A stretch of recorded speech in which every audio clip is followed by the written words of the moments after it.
Nancy Drew and the Clue Crew. The Cinderella Ballet Mystery. Chapter 1. The Cinderella Ballet. Nancy Drew slipped on her pink ballet shoes. Let's stretch, she said to her friends George Fane and Bess Marvin. George nodded. Last one to the bar is the rotten egg. Hey, not fair. You're the closest. You are closest to the bar, Bess cried out. The three friends hurried to the long wooden bar in front of the mirrored wall. Running was against the rules at Tim McGuire's dance studio, so they walked really, really fast instead. The three girls had been taking lessons at McGuire's studio since the beginning of the school year. They were in the middle of rehearsing for a full-length ballet of Cinderella. Opening night was on Saturday, only 5 days away. Nancy got to the bar first, then Bess, then George. Hmm, I wonder who's the rotten egg? Bess joked. George made a face. Ha ha. Nancy put her right foot up on the bar with her toes pointed. She held on to the bar for balance. Then she curved her left arm over her head and leaned her body toward the right foot. Bess and George did the same. Nancy could feel the muscles in her right leg and the whole left side of her body stretching and getting loose. Nancy glanced at the wall clock. It was 5 minutes before 4, almost time for the rehearsal to begin, she thought. The studio was filled with students who were busily putting on their ballet slippers or stretching.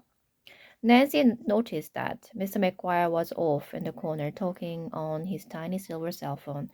His eyebrows were knit tightly together, and his mouth was pursed in a deep frown. Nancy thought that he looked upset. She wondered who he was talking to. Hey, Nancy Drew, I have a mystery for you, someone said. Nancy glanced over her shoulder. Deirdre Shannon was standing there. Deirdre's best friend, Madison Foley was standing next to her. They were dressed in identical shiny purple leotards with matching super short shorts, pink tights, and pink leg warmers. It's the mystery of the weird ballet outfit, Deirdre continued. Did aliens come in dress? Georgie faint in the middle of the night? Curious minds want to know. Georgie was wearing a soccer t-shirt and shorts instead of a fancy leotard combo like Deirdre. Mr. McGuire didn't have strict rules about what to wear for rehearsals. You are so hilarious, Deirdre, Georgie said. Not, Deirdre cracked up. She looked over at Madison, who was searching through her dance bag for something, and poked her with an elbow. What? Oh, Madison started cracking up too. Madison always did whatever Deirdre told her to do. Nancy rolled her eyes and resumed stretching.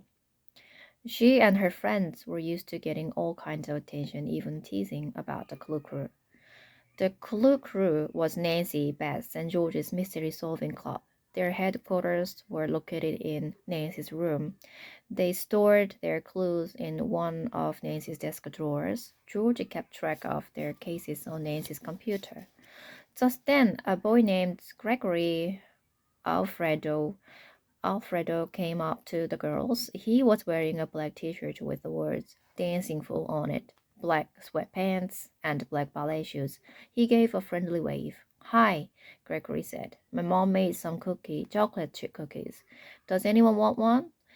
He reached into his dance bag and pulled out a plastic container. Yum, thanks. Bess plucked a cookie out of the container and bit into it. She began coughing and gagging. Yuck! What is this? Gregory burst into laughter. I got you, he guffawed. These cookies are totally fake. They're from my sister's toy kitchen. Deirdre quickly took her digital camera out of her dance bag and snapped a picture. I got you, Bess. I got you too, Bess, she giggled. She held out the tiny screen on her camera for everyone to see. She had managed to get a picture of Bess's grossed out expression and the fake cookie hanging out of her mouth. Nancy shook her head at Gregory. He always seems to be playing practical jokes. Once he'd put fake worms in George's water bottle. Another time, he had put ice cubes in Madison's ballet slippers. Bessie handed the cookie back to Gregory. You can have this back, she said huffily. She turned to Deirdre. And you can delete that picture. No way, Deirdre said with a grin. I might even post it on my website. Deirdre had her own website called Dishing with Deirdre. Her father had helped her set it up. Don't you dare, Bess cried out. Mr. McGuire clapped her his hands. Girls and boys, I want everyone on the floor, now. Nancy and her friends hurried over to the middle of the floor and sat down with their legs crossed. Deirdre, Madison, and Gregory sat down nearby. The other students in the class included Nadine Nardo and Andrea Wood from River Heights Elementary School. There were also about a dozen kids who went to other schools. In Cinderella, Gregory had played the part of the prince. Deirdre and Madison were the wicked stepsisters. George was the wicked stepmother. Bess was the fairy godmother. Nancy, Nadine, and Andrea were mice who magically turned into Cinderella's coach drivers. They were also dancers in attendance at the princess' ball, along with some other kids. The lead role of Cinderella was played by a girl named Autumn Gooden. Nancy glanced around. Autumn wasn't here yet. It wasn't like her to be late for class. Scruffy, Mr. McGuire's golden retriever, came up to Gregory and gave him a kiss. For some reason, Scruffy loved to give Gregory wet, sloppy dog kisses. Nancy wondered if it was because Gregory often fed the dog cookies, real cookies, when Mr. McGuire wasn't looking. Mr. McGuire sat down on his special blue director's chair in the front of the studio. Hello, class, he began. Hi, Mr. McGuire, the class replied in unison. Mr. McGuire had light brown hair and a slender, serious face. He used to be a professional ballet dancer. Nancy, George, and Beth had seen him in a production of the Nutcracker last year in Chicago. Nancy had loved the special holiday ballet, especially the second act, which was set entirely in the land of sweets. The stage had been filled with giant-sized candies, cakes, and other goodies. Too bad those sweets were fake. I have some good news and some bad news, Miss McGuire began. Nancy, George, and Beth exchanged glances. I wonder what the bad news is, Nancy wondered. The good news is that all the costumes are now ready thanks to Miss Gelda's hard work, Mr. McGuire said. He smiled at Miss Gelda, who was standing in the corner. Miss Gelda was the costume manager. She nodded and waved. What's the bad news? Deirdre asked. Mr. McGuire's smile faded.